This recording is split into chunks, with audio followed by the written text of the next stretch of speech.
सभी किसान भाइयों को राम राम। नमस्कार किसान साथियों, मैं कृषि विस्तार अधिकारी विकासखंड राजनगर से आप सभी के बीच में एक जानकारी साझा करना चाहता हूं। जैसा कि आप देख सकते हैं, ये डबल लॉक केंद्र खाद गोदाम बमीठा के हाल चाल हैं।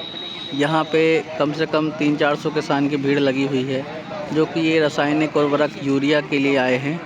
यूरिया की बहुत समस्या किसानों के बीच में सुनने में आ रही है, लेकिन किसानों को उपलब्ध भी होता जा रहा है।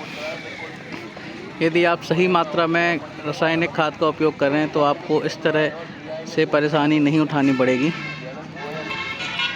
तो अब आइए समझते हैं कि रासायनिक खाद का उपयोग कैसे किया जाना चाहिए। आप सभी किसान भाई यूरिया का उपयोग करते हैं।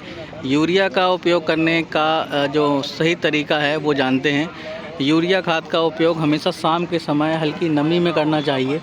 यदि आप दिन में तेज़ धूप में यूरिया का उपयोग करते हैं या सूखे खेत में यूरिया को डालते हैं तो यह इसकी अधिकतम नाइट्रोजन की मात्रा उड़ जाती है और यह पौधों को उपलब्ध नहीं हो पाता है। और आप बेसल डोज में जो बुवाई के समय खाद देते हैं उसको बेसल डोज कहते हैं। बेसल डोज में यदि आप DAP और पोटास साथ में यूरिया की मात्रा यदि आप देते हैं हल्की, तो यह फसल के लिए अच्छी मानी जाती है। और यूरिया को 2 से 3 या 3 से 4 बार में देना चाहिए। सिंचाई के समय आप इसको दे सकते हैं। जितनी यूरिया की मात्रा आप 1 एकड़ में डालते हैं उसको 3 से 4 बार में दें, तो यह ज़्यादा उपलब्धता पौधों को करवाएगा। यदि किसी कारणवश आपको यूरिया उपलब्ध नहीं हो पाता है तो आप निराश ना हो। आप नैनो यूरिया की मात्रा को स्प्रे कर सकते हैं। नैनो यूरिया की 500 ml की मात्रा को 30 से 40 ml प्रति पंप के हिसाब से स्प्रे करने से भी यूरिया की उपलब्धता, नाइट्रोजन की उपलब्धता पूरी होती है और आप स्प्रे करें, इससे कोई समस्या नहीं होती है। और स्प्रे करने के लिए आप जो NPK 19-19-19 आता है उसका भी इस्तेमाल कर सकते हैं। इससे भी नाइट्रोजन, फास्फोरस, पोटास की मात्रा पौधों को उपलब्ध हो जाती है। कृषि विभाग राजनगर द्वारा आपको एक विशेष सूचना और देना चाहता हूं। जो भी किसान विकासखंड राजनगर के हैं उन किसान भाइयों तक मैं अपनी बात रखना चाहता हूं।